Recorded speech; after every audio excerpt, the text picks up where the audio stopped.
My boyfriend kept saying he was working late. One night I followed his car and watched him walk into another woman's apartment building with flowers in his hand. I never thought I'd be the kind of person who followed their partner, who stalked their car, who hid in the shadows waiting to catch them in a lie. But when someone keeps lying to your face, and making you feel crazy for asking questions, you do what you have to do. My boyfriend Jake had been coming home late for months, always with an excuse, always with a story, until the night I stopped believing him and decided to see for myself where he was really going. Jake and I had been together for 2 years. We lived together in a small apartment downtown. Our routine was pretty normal. He'd leave for work around 8 in the morning. I worked from home doing marketing for a tech company. He'd usually get home around 6. We'd make dinner together, watch TV, go to bed. It was comfortable, predictable, safe. Then about 6 months ago, things started changing. Jake started coming home later. At first, it was just 30 minutes, then an hour, then sometimes 2 or 3 hours. When I'd ask where he'd been,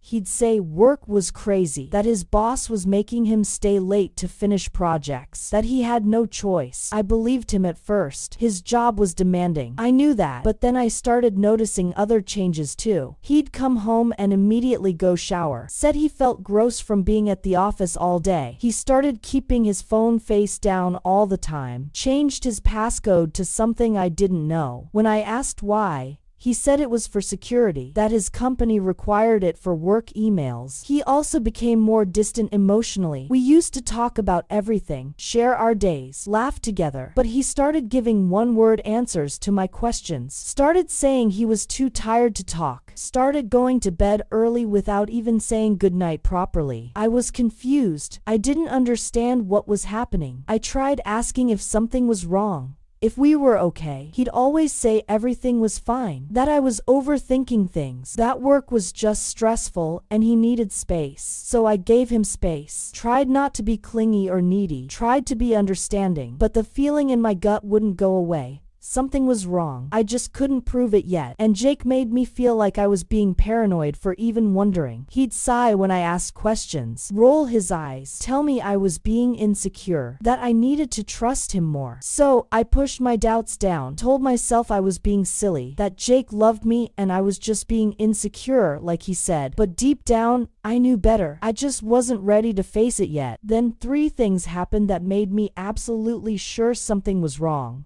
3 moments I couldn't ignore or explain away. 3 moments that confirmed my instincts were right. The first was when Jake came home one Thursday night smelling different. Not bad, just different. Like perfume. Sweet floral perfume that I definitely didn't wear. When I asked about it, he said one of his coworkers had hugged him, that it was her birthday and she'd been hugging everyone. The explanation made sense, but the way he said it felt off. Too quick, too defensive. The second moment was a few days later. I'd ordered pizza for dinner and it arrived while Jake was in the shower. His phone was on the coffee table and it kept buzzing. I glanced at it, saw a notification from someone named A. The message preview said, "Can't wait to see you tomorrow." I picked up the phone to look closer, but it locked before I could see more. When Jake got out of the shower, I asked who A was. He said a coworker, just a work friend. Nothing to worry about. Then he grabbed his phone and took it to the bedroom. The third moment was the one that broke me. I came home early one day from a meeting that got canceled. Jake's car was in the parking lot, but he wasn't in our apartment. I called him. No answer. Texted him. No answer. An hour later, he walked in looking flustered. Said he'd gone for a walk in the middle of a workday without his phone. When I said his phone was buzzing on the counter, he looked panicked for a second, then said he forgot it, that he needed fresh air and just left without thinking. None of it made sense, and when I tried to talk to him about how his behavior was making me feel, he turned it around on me, said I was being controlling, that I didn't trust him, that he couldn't live like this with me constantly questioning him. He made me feel like I was the problem.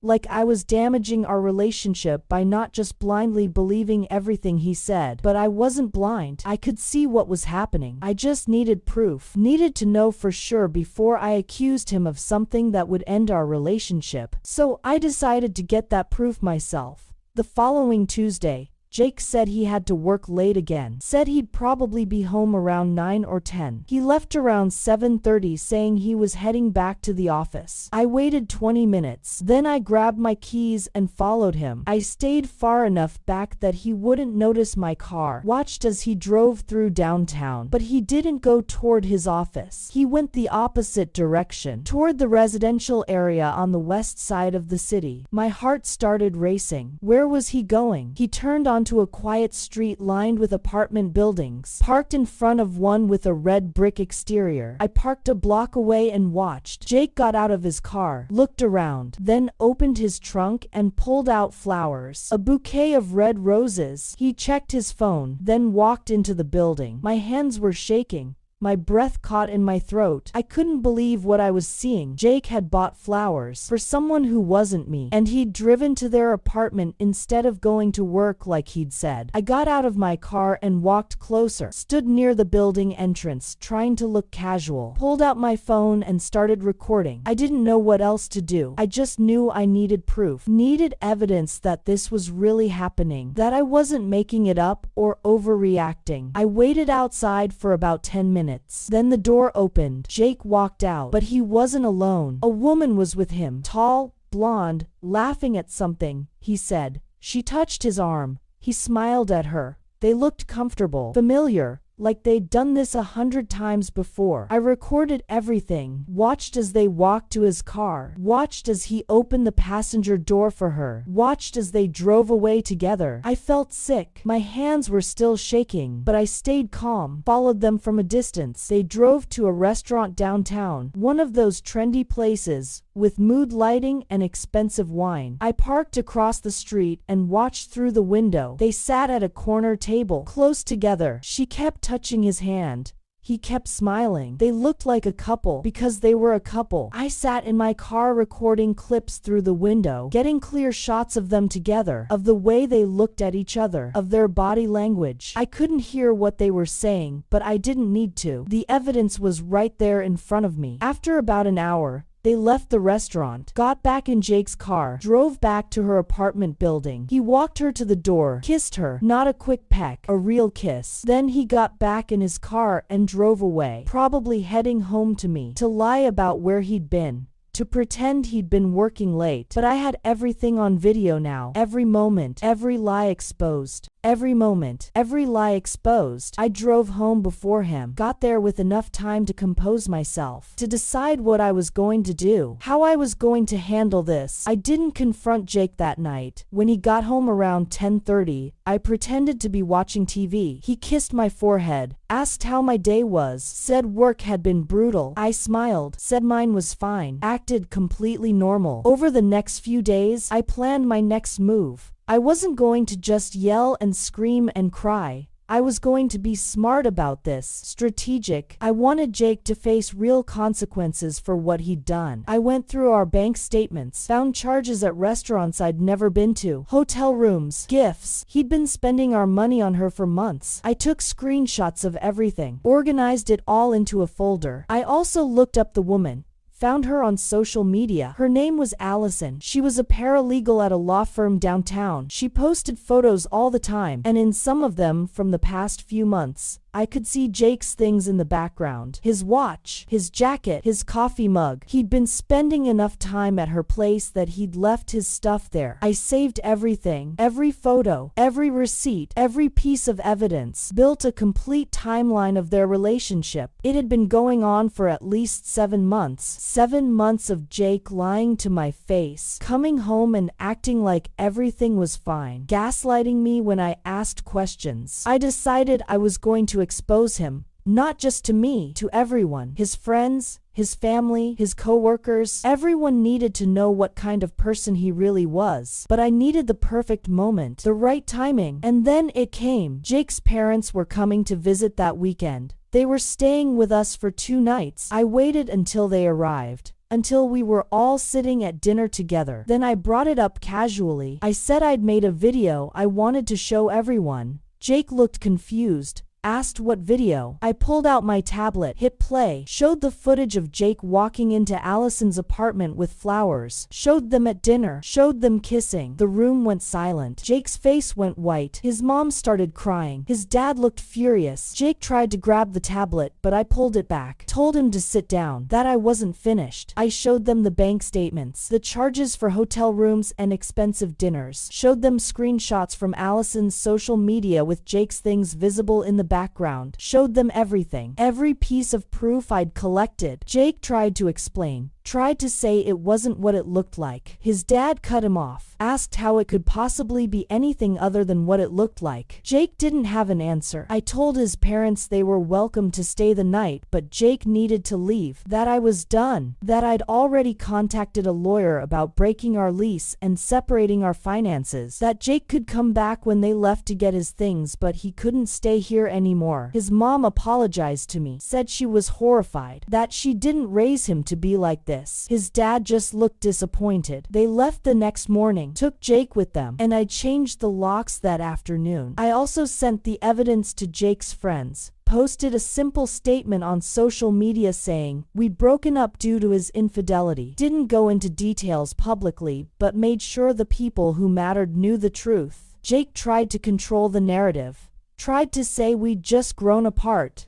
But everyone had seen the proof. They knew what he'd done. It's been 3 months since I kicked Jake out. 3 months since I stopped living a lie. And honestly, my life is so much better now. Quieter, more peaceful. I'm not constantly wondering where he is or what he's lying about. I'm not second-guessing my own instincts. I'm not being gaslit into thinking I'm crazy for noticing obvious problems. Jake lost a lot more than just me. His parents barely speak to him. Most of his friends sided with me. His reputation at work took a hit after I sent the bank statements showing he'd been using company time to carry on an affair. He didn't get fired, but he didn't get the promotion he'd been expecting either. He and Allison are still together as far as I know, but their relationship is built on lies and cheating, on sneaking around and betraying someone who trusted them. That's not a foundation that lasts. Eventually, they'll turn on each other. Eventually, the excitement of the affair will fade, and they'll be left with just each other, and I guarantee it won't be as fun as they thought.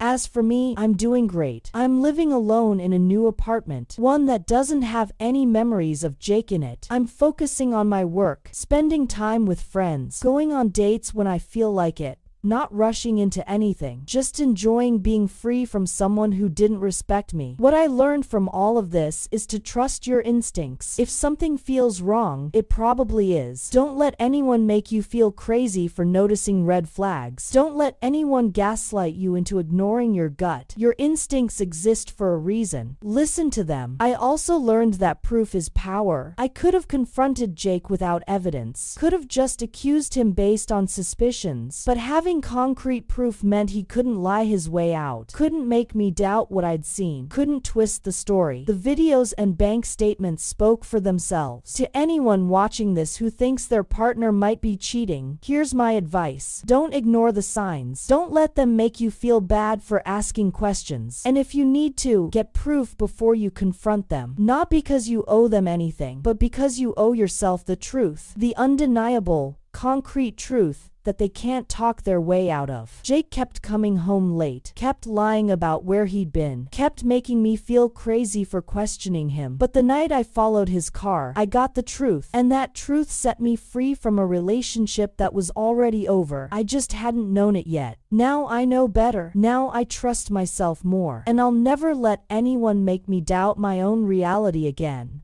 Subscribe if you've ever trusted your gut and it saved you from wasting more time on the wrong person. Retry.